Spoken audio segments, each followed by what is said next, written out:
நீங்கள் பார்த்து கொண்டிருப்பது உங்கள் ரேமா டிவி. இது சத்தியத்திற்கு சாட்சி. ஆண்டவரும் அருமை இரட்சகருமான இயேசு கிறிஸ்துவின் நாமத்தினாலே உங்கள் யாவருக்கும் என்னுடைய அன்பின் வாழ்த்துக்கள். பிரியமானவர்களே, சனிக்கிழமை தோறும் மிஷனரி பணிகளை குறித்தும் மிஷனரி ஊழியங்களை குறித்தும் நாம் தியானிக்கும்படியாய் ஆண்டவர் நம்மை நடத்தி கொண்டிருக்கிறார். தொடர்ந்து சனிக்கிழமை நாம் அதை தியானிக்கிறோம். இன்றும் ஆண்டவருடைய மிஷனரி பயணம் என்கிற தலைப்பிலே ஆண்டவருடைய வார்த்தைகளை தியானிக்க போகிறோம்.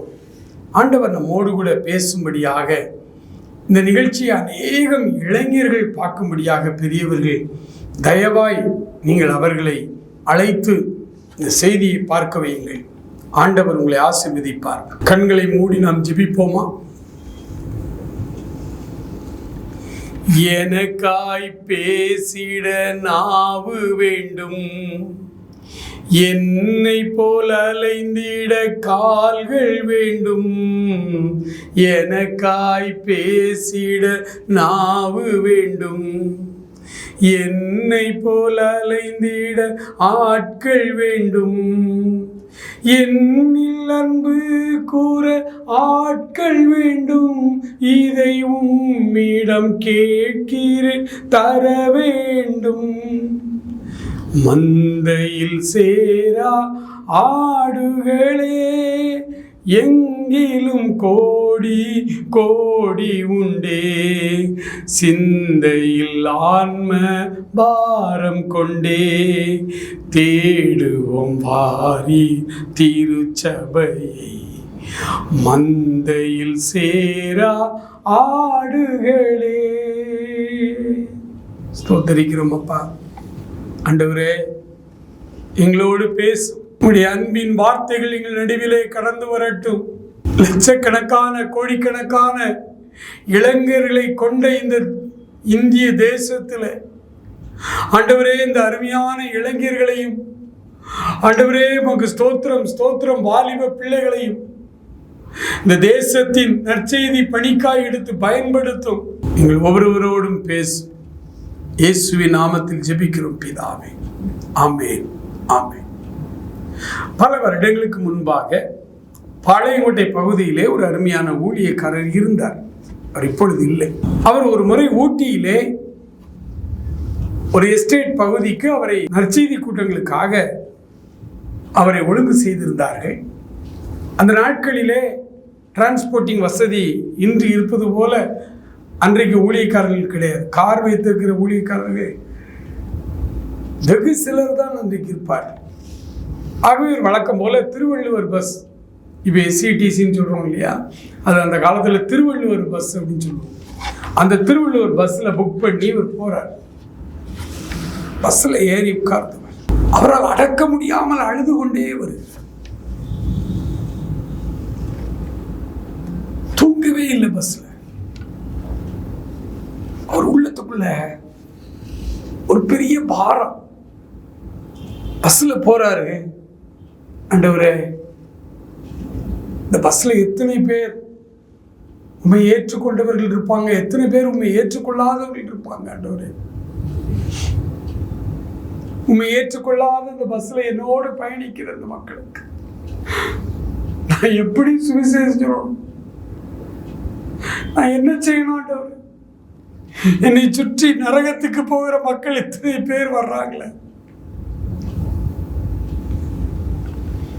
ஒவ்வொரு பஸ் ஸ்டாப்பில் நிற்கும் பொழுதும், பஸ் ஸ்டாண்டுக்குள்ளே போய் நிற்கும் பொழுதும், அங்கே நிறைய மக்களை பார்க்கும் பொழுதெல்லாம் அந்த ஊழியர் அவர் அடக்க முடியாமல் அவர் கண்ணீர் மாலை மாலையாய் வடிந்து கொண்டே இருக்கும், அழுது கொண்டே இருப்பார். ஒரு தேவ மனிதனுடைய உள்ளம் அப்படித்தான் இருக்கும். 1 கொரிந்தியருடைய புத்தகம் 9ஆம் அதிகாரம் 16வது வசனத்தை நான் உங்களுக்காய் வாசிக்கட்டுமா? சுவிசேஷத்தை நான் பிரசங்கித்து வந்தும் மேன்மை பாராட்ட எனக்கு இடமில்லை, அது என் மேல் விழுந்த கடமையாய் இருக்கிறது. சுவிசேஷத்தை நான் பிரசங்கியாதிருந்தால் எனக்கு ஐயோ. பவுலின் உள்ளம் ஒரு மிஷனரி தாகமுள்ள உள்ளம். மெய்யாய் சிலுவையிலே தொங்கின ஆண்டவருடைய இரத்தத்தால கழுவப்பட்ட பாவ மன்னிப்பு பெற்ற ஒவ்வொரு மனிதனுடைய உள்ளமும் பவுலின் உள்ளத்தை போல அது ஒரு மிஷினரி உள்ளமாய்த்தான் இருக்கும். எனக்கு அந்த மிஷினரி பாரம் இல்லை. எனக்கு இந்த அழிந்து போகிற மக்களை குறித்த கவலை இல்லை. எனக்கு இந்த மக்களை பார்க்கும் பொழுது உள்ள உடையலை அப்படின்னு சொன்னீங்கன்னா நீங்க உங்களை சீர்தூக்கி பாருங்க. இந்த உள்ளம் அப்படிப்பட்ட உள்ளம். ரோமர் 9 முதல் 2-3 வசனங்கள், ரோமர் 10 முதல் வசனம், அங்கே கதறுகிறார் பவுல். பவுலை ஆண்டவர் சந்தித்து ரட்சித்து அபிஷேகித்து பவுலை வேறொரு புறவினத்தாருக்கு நடுவில், இவருடைய சொந்தக்காரர்கள் இல்லாத புறவினத்தாருக்கு பிரசங்கம் பண்ண அனுப்பிட்டார். அங்கே போயிருந்த பவுல் அவருடைய ஊழிய களம் வேற, அவருடைய மிஷினரி தளம் வேற. அவர் வேறு கிராஸ் கல்ச்சர்ல மக்களை சந்திக்கிறார். ஆனால் அவருடைய உள்ளம், தன் சொந்த நாடு, தன் சொந்த மக்கள், அவர்கள் இன்னும் திருந்தணுமே, மனம் திரும்பணுமே, என் சொந்தக்காரங்க மனம் திரும்பணுமேங்கிற அந்த ஏக்கம், தவிப்பு, அதுதான் ஒரு கிறிஸ்தவனின் உள்ளம். எனக்கு அன்பானவர்களே, இந்த ஏக்கமும் தாகமும் இருக்கிறவர்களுக்கு இந்த மிஷனரி பயணம் என்கிற இந்த தலைப்பில் ஆண்டவர் 3 காரியங்களை சொல்ல விரும்புகிறார். ஆண்டவருடைய அன்பு, ஆண்டவருடைய கிருபை, 3 காரியங்களை அவர் உங்களோடு பேச விரும்புகிறார். நீங்கள் ஆண்டவரை ஏற்றுக்கொண்டது உண்மையானால் அழிந்து போகிற ஆத்துமாக்களை குறித்த ஒரு பாரம், குறிப்பாக தேவை நிறைந்த ஒரு தேசம் இந்திய தேசம், இதை குறித்த ஒரு பாரம் கட்டாயம் நமக்கு வரும். இந்த தேசத்திலே ஒரு முறை கூட இயேசுங்கிற பெயரை கூட கேள்விப்படாத மக்கள் கோடிக்கணக்கிலே வாழ்ந்து கொண்டிருக்கிறார். அதே நேரத்தில் இந்த தேசத்துல கோடிக்கணக்கான மக்கள் ஒரு நேரம் தான் சாப்பிட்டுட்டு இருக்காங்க. அவர்களுக்கு 2 நேரம் சாப்பாடு இல்லை. ஒரு நாளைக்கு 3 வேளை இயல்பா சாப்பிடுற அந்த சாப்பாடு அவர்களுக்கு கிடையாது. ஒரு நாள் இரவு கோடிக்கணக்கான மக்கள் இந்திய தேசத்தில் பட்டினியாய்த்தான் படுத்து தூங்குகிறார். அவர்களுக்கு சாப்பாடு. இந்த தேசத்திற்காக, இந்த தேசத்தின் மக்களுடைய நிலைமையை உணர்ந்து மிஷனரி இருதயத்தோடு முதலாவது செய்ய வேண்டிய வேலை, ஆண்டவருடைய வேதம் சொல்லுகிறது. எசேக்கியேல் தீர்க்கதரிசன புஸ்தகம் 22ஆம் அதிகாரம் அதுல 30வது வசனத்தை உங்களுக்காக நான் வாசிக்கிறேன். நான் தேசத்தை அழிக்காதபடிக்கு திறப்பிலே நிற்கவும் சுவரை அடைக்கவும் தக்கதாக ஒரு மனுஷனை தேடினேன், ஒருவனையும் காணேன். தனக்காக ஜெபிக்கிற மக்கள் கோடிக்கணக்கில் இருக்கிறார்கள். ஆனால் இந்த தேசம் அழிந்து போகக்கூடாது. இந்த தேசம் ரட்சிக்கப்பட வேண்டும். இந்த தேசத்திலே சுவிசேஷம் அறிவிக்கப்பட வேண்டும். வரலாற்றிலே நாங்கள் படிக்கிறது போல ஸ்காட்லாந்து எழுப்புதல், லண்டன் எழுப்புதல், இங்கிலாந்தின் எழுப்புதல் சொல்லி எத்தனையோ எழுப்புதலை குறித்து வாசிக்கிறோமே, படிக்கிறோமே, கேட்கிறோமே, பார்க்கிறோமே. அதே போன்ற ஒரு எழுப்புதல் மறுபடியும் என் தேசத்தில் உண்டாகாதா என்கிற ஏக்கத்தோடு ஜெபிக்கிறவர்களை ஆண்டவர் தேடிக்கொண்டிருக்கிறார். பைபிள்ல ரொம்ப ஆச்சரியமான ஒரு காட்சி. நான் இந்த பகுதியை படிக்கும் பொழுதெல்லாம் என் மன கண் முன்பாக அதை ஒரு சித்திர வரைபடமாகவே நான் பார்க்கிறேன். ஆபிரகாம் நின்று கொண்டிருக்கிறார். ஆண்டவர் நின்று கொண்டிருக்கிறார். ஆண்டவருக்கு முன்பாக ஆபிரகாம் நின்று கொண்டு தாழ்மையோடு விண்ணப்பிக்கிறார். பயத்தோடு நடுக்கத்தோடு கெஞ்சுகிறார். ஆண்டவரே, சோதோம் கமராவை அழிக்க போகிறீரோ? ஒருவேளை இந்த பட்டணத்துக்குள்ள ஒரு 50 நீதிமான் இருந்தா துன்மார்க்கனோடு அவங்களையும் சேர்ந்து அழிப்பீங்களோ? ஆண்டவர் சொன்னாரு, இல்லப்பா, 50 நீதிமான்கள் அந்த ஊர்ல இருந்தாங்கன்னா நான் விட்டுறேன், நான் அந்த ஊரை அழிக்க மாட்டேன். மறுபடியும் ஆபிரகாம் நின்று கொண்டிருக்கு. ஆண்டவரை போக விடவே இல்லை. சோதோம் கொமோராவுக்காக திறப்பிலே நின்ற மனிதர். ஆண்டவரே கோபப்படாதீங்க, ஒரு 10 பேர் குறைஞ்சிருப்பாங்க, ஒரு 20 பேர் குறைஞ்சிருப்பாங்க. இப்படியே ஆண்டவரிடத்துல பேசிக்கொண்டே வருகிறார். ஆண்டவரே, ஒரு 10 நீதிமான்கள் இருக்கு, அந்த ஊரை அழிப்பீங்களா? ஆண்டவர் அழிக்க மாட்டேன். தேசத்தை ஆண்டவர் அழிக்காதபடி திறப்பிலே நின்று ஜெபித்தார் ஆபிரகாம். First missionary Abraham. திறப்பிலே நிற்கிற மனிதர். அவருக்குள்ளே ஒரு வேதனை. நான் தேசத்தை அழிக்காதபடி திறப்பிலே நிற்கவும் சுவரை அடைக்கவும் தக்கதாக ஒருவனை தேடினேன், ஒருவனையும் காணேன்.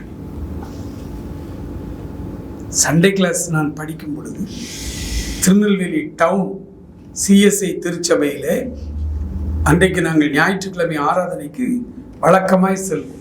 3 ஆண்டுகள் அந்த ஆலயத்திலே தான் நான் 6, 7, 8 3 ஆண்டுகள் படிக்கும் பொழுது அங்குதான் ஆலயத்துக்கு செல்வோம். அங்கே உள்ள சண்டே கிளாஸில் அட்டன் பண்ணுவேன். இந்த சண்டே கிளாஸில் தான் நான் கிராம பின்னணியிலிருந்து போனவேன். எனக்கு வெளிநாடுகளை பற்றியெல்லாம் ஒன்றும் தெரியாது. அந்த சண்டே கிளாஸில் ஒரு படத்தை காமிச்சாங்க. ஒரு நீளமான காம்பவுண்டு சுவர், கல் கட்டடம், அதுக்கு அந்த பக்கம் கடல், இந்த பக்கம் நெதர்லாந்து, ஹாலந்து என்று சொல்லுகிற நெதர்லாண்ட்ஸ். ஒரு பையன் சாயங்காலம் ஸ்கூல் முடிச்சு வரணும். பிக்சர் தான், வீடியோலாம் அப்ப கிடையாது. வர்றான் அந்த சுவர்ல, அந்த பக்கம் ஆர்ப்பரிக்கிற கடல், தண்ணி மெதுவா ஒரு சின்ன ஓட்டை விழுந்து தண்ணி உள்ள வர ஆரம்பிச்சிருச்சு. இந்த பையன் ஓடி போய் பைய வச்சு அடைச்சு பார்க்கலாம், முடியல. கொஞ்ச நேரத்துல துவாரம் பெருசாயிட்டே போகுது. கையை வச்சு அடைக்கிறான், தன்னுடைய தலையை உள்ள கொடுத்து அடைச்சான்.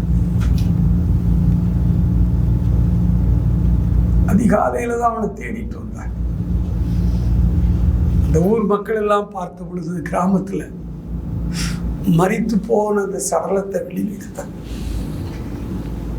மக்கள் கண்டுகொண்டாங்க, இந்த தம்பி தான் நேற்று ராத்திரி இந்த கடல் நீர் உள்ள வந்து நம்ம ஊரை அழிக்காதபடி இந்த தம்பி தன் உயிரை கொடுத்து நம்முடைய ஊரை நம்ம எல்லாத்தையும் காப்பாத்திட்டான்னு சொல்லி அத்தனை மக்கள் வாழ்ந்தார்கள்.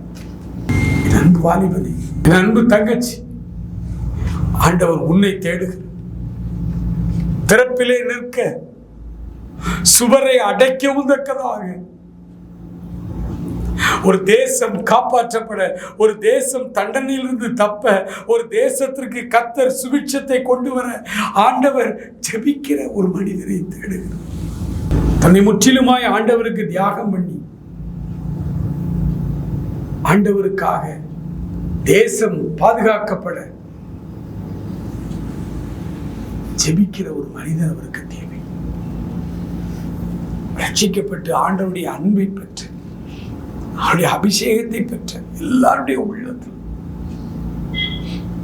இயல்பாகவே இந்த ஆத்ம தாகம் வந்தால்தான் நம்ம சரியாய் ரட்சிக்கப்பட்டிருக்கிறோம் என்று பொருள். இயேசுவின் ரத்தத்தின் மேல் விழுந்திருக்கிறது என்று பொருள். வெறுமனே வாழ்க்கையில மாற்றம் இல்லாமல் ட்ரம் அடிச்சு ஆடும் பொழுது மாத்திரம் அபிஷேகம் வருது அப்படின்னா வாழ்க்கை மாறலன்னா அது ரட்சிப்பு அல்ல, அது அபிஷேகம் அல்ல. அபிஷேகமா ரட்சிப்பு வந்துருச்சுன்னா எந்த இசைக்கருவியும் தேவையில்லை. ஆண்டவருடைய பிரசன்னத்தை நம்மால் உணர முடியும். ஆண்டவருடைய வேதனை நமக்குள்ளே வரும். ஆண்டவருடைய ஆத்தும பாரம் நமக்கும் தருவார். தேசம் அழியாதபடி ஜெபிக்க ஆரம்பித்து மிஷனரி பணிகளுக்காக நாம் முதலாவது ஜெபிக்க வேண்டும். இரண்டாவதாக பவுல் அப்போஸ்தலன் சொல்லுகிறார், மிஷனரி பணிகளுக்காக நாம் என்ன செய்ய வேண்டுமா? ரோமர் 10ஆம் அதிகாரத்திலே 15வது வசனத்தை நான் உங்களுக்காய் வாசிக்கிறேன்.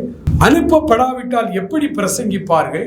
சமாதானத்தை கூறி நற்காரியங்களை சுவிசேஷமாய் அறிவிக்கிறவருடைய பாதங்கள் எவ்வளவு அழகானவைகள் என்று எழுதியிருக்கிறதே.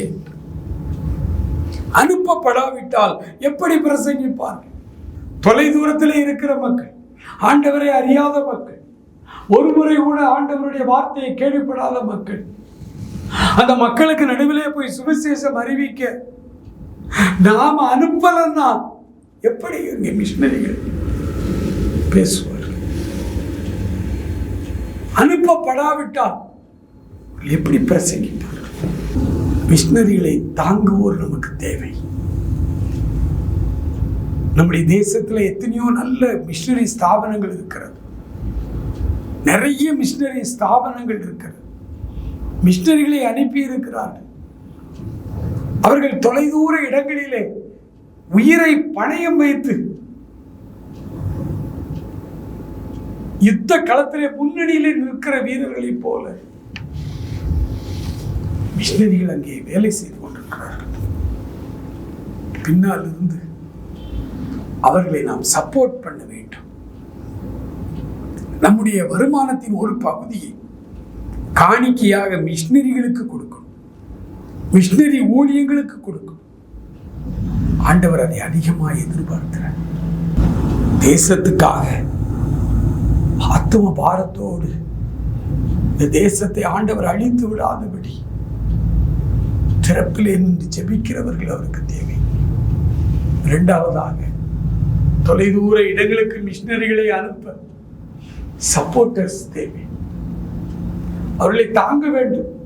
பொருளால், காணிக்கையால் மிஷனரிகளை குடும்பமாய் நாம் தாங்க வேண்டும். ஒரு குடும்பத்துக்கு ஒரு மிஷனரியை இந்தியா முழுவதும் நாம் அனுப்பணும். இன்னும் சந்திக்கப்படாத இனங்கள் இருக்கிறது, இன்னும் கேள்விப்படாத மக்கள் இருக்கிறார்கள். மிஷனரிகளை தாங்க முன் வாருங்கள். மூன்றாவதாக, இறுதியாக, மிஷனரி பணிகளுக்காக நாம் என்ன செய்ய வேண்டும் தெரியுமா? ஏசாயா தீர்க்க தரிசன புஸ்தகத்தில் 6ஆம் அதிகாரம் 8வது வசனத்தை உங்களுக்காக நான் வாசிக்கிறேன். பின்பு யாரை நான் அனுப்புவேன், யார் நமது காரியமாய் போவான் என்று உரைக்கிற ஆண்டவருடைய சத்தத்தை கேட்டேன். அதற்கு நான், இதோ அடியேன் இருக்கிறேன், என்னை அனுப்பும் என்று. போக வேண்டும். தேசத்துக்காக திறப்பிலே நின்று ஜெபிக்கணும். தொலைதூர இடங்களுக்கு சுவிசேஷம் அறிவிக்க ஆட்களை அனுப்பணும், சப்போர்ட் பண்ணணும். மூன்றாவதாக, அந்த ஆத்ம பார மிகுதியினாலே நீங்கள் புறப்பட்டு போங்கள். ஆண்டவர் சொன்ன வார்த்தை. ஆண்டவர் முதலாவது அவர் ஒரு வார்த்தை சொன்னார், எல்லாரும் என்னிடத்திலே வாருங்கள், நான் உங்களுக்கு இளைப்பாறுதல் தருவேன் என்று சொன்னார். அநேகர் வந்தார்கள், அற்புதங்களை ருசித்தார்கள், போயிட்டாங்க. ஆனா தன்னோடு கூட எங்கே போனாலும் உண்மை பின்பற்றுவோம் என்று இருந்த சீசர்களை பார்த்து சொன்னார், நீங்கள் புறப்பட்டு போங்கள். ஓநாய்களுக்குள்ளே ஆடுகளை அனுப்புவது போல உங்களை அனுப்புகிறேன். இன்னைக்கு ஆட்டு மந்தைக்குள்ளே ஓநாய்கள் புகுந்திருக்கிறது, அது வேற விஷயம். ஆண்டவர் சொன்னது, ஓநாய்களுக்குள்ளே ஆடுகளை அனுப்புகிறது போல உங்களை அனுப்புகிறேன், நீங்கள் புறப்பட்டு போங்கள், ராஜ்யத்தினுடைய சுவிசேஷத்தை அறிவியுங்கள். ஏசாயா அன்னைக்கு அந்த தேவாலயத்தில் தனியாய் நின்று கொண்டிருக்கு. ஆண்டவருடைய மகிமையினாலே ஆலயம் நிரம்பி வழிந்தது. கர்த்தருடைய மகிமை அங்கே நிரம்பி வழிந்தது ஆலயத்தில். ஏசாயா தன்னந்தனியா ஆளாய் நின்று கொண்டிருக்கு. ஆண்டவருடைய வார்த்தை சத்தம் கேட்கும், யாரை நான் அனுப்புவேன், யார் நமது காரியமாய் போ. கருமையான ஆண்டவருடைய பிள்ளையே, ஆண்டவர் உன்னிடத்தில் தனிப்பட்ட விதத்தில் இப்பொழுது பேசுகிறார். மகனே மகளே, நான் யாரை அனுப்புவேன்? யார் நமது வேலையாய் காரியமாய் போவான் என்று உரைக்கிற ஆண்டவருடைய சத்தத்தை கேட்ட உடனே ஏசாயா உடனே சொன்னார், நான் இருக்கிறேன் ஆண்டவரே, என்னை அனுப்புங்க ஆண்டவரே, நான் போகட்டும். ரொம்ப வருஷங்களுக்கு முன்னால ஒரு 45-50 ஆண்டுகள் இருக்கும், நாகர்கோயில் பகுதியிலே ஒரு குறிப்பிட்ட ஆலயத்திலே கிதியோனியர் முகாம் நடந்து கொண்டிருக்கிறார். நண்பர் சுவிசேஷ ஜெபக்குழுவினுடைய கிதியோனியர் முகாம் நடக்கிறார். இந்த முகாமிலே அன்றைக்கு இருந்த தலைவர்கள் பேட்ரிக் அண்ணன், எமில் ஜெபசிங் அண்ணன், சாம் கமலேசன் அண்ணன் எல்லாம் பேசுறாங்க. நிறைய இளைஞர்கள் ஆலயம் முழுவதும் உட்கார்ந்துருந்தாங்க. என்ன பேசுறாங்க? யாரை நான் அனுப்புவேன்? யார் நமது காரியமாய் போவார் என்று வார்த்தை வந்தபோது நிறைய இளைஞர்கள் அர்ப்பணித்தார்கள். நாங்கள் போகிறோம் என்று சொன்னார்கள். அதிலே வந்த அருமையான ஒரு அண்ணன் இன்றைக்கும் மகாராஷ்டிரா பகுதியிலே மிஷனரி பணி செய்து கொண்டிருக்கிற அருமையான அண்ணன். அவர் மிஷனரியாய் புறப்பட்டு போனார்கள். எதையும் எதிர்பார்க்கல. ஆபீஸ்ல எனக்கு மாசம் எவ்வளவு சம்பளம் தருவீங்கன்னு கூட கேட்கல. அவர் உள்ள முழுவதும் ஆத்மப்பா, ஐயோ காடுகளுக்குள்ளே என் ஜனங்கள் அழிகிறார்களேன்னு சொல்லி 75 புறப்பட்டு போயிட்டாங்க. பல மாநிலங்களிலே ஊழியம் செய்தார். குஜராத் பகுதியிலே கப்ரடா அப்படின்னு ஒரு தாலுகா, அங்கேயும் ஊழியம் செய்தார். ஊழியத்தில் 45,000 ஷெட்யூல் பழங்குடியின மக்களுக்கு ஆண்டவருக்குள்ளே அவர்களை கொண்டு வந்து அவர்களுக்காய் ஜெபித்து அவர்களுக்கு ஞான ஸ்நானம் கொடுத்தார். 45,000 பேர் ஆண்டவருக்காக அநேக ஆலயங்களை கட்டினார்கள். கப்ரடா தாலுகால தான் ஒரு முறை கிறிஸ்தவ எதிர்ப்பாளர்கள் கத்தியால் அவரை ஓங்கி வயிற்றிலே குத்தினார்கள். அந்த லோக்கல் போலீஸ் ஸ்டேஷன்ல கேஸை மாத்தி தான் போட்டார். இவரை தீவிரவாதியை சித்தரித்து ஆண்டவர் காப்பாற்றினார். அவரே புறப்பட்டு போனார். இன்றைக்கும் மகிமையாய் அங்கே ஊழியம் செய்ய எதிர்த்தவர்கள் எல்லாரும் மனம் திரும்பி விட்டார்கள். ஒரு மாட்சிமையான மகிமையான ஒரு இறை பணி, பிரியமானவர்களை மிஷனரி பணி. ஆண்டவர் அந்த மக்களை எவ்வளவு நேசிக்கிறார் என்பதை நீங்கள் அங்கே சென்று பார்த்தால்தான் உங்களுக்கு தெரியும். இங்கிருந்து நமக்கு தெரியாது. கேட்டு கேட்டு கேட்டு அழுத்து போனோம். ஆனா முதல் முறையாய் கேட்க அவர்கள் ஆவலோடு காத்திருக்கிறார்கள். என் மகளே, என் மகளே, நீ போவாயா? ஆண்டவர் உன்னிடத்தில் தான் பேசு. யாரை நான் அனுப்புவேன்? யார் என் காரியமாய் போவான்?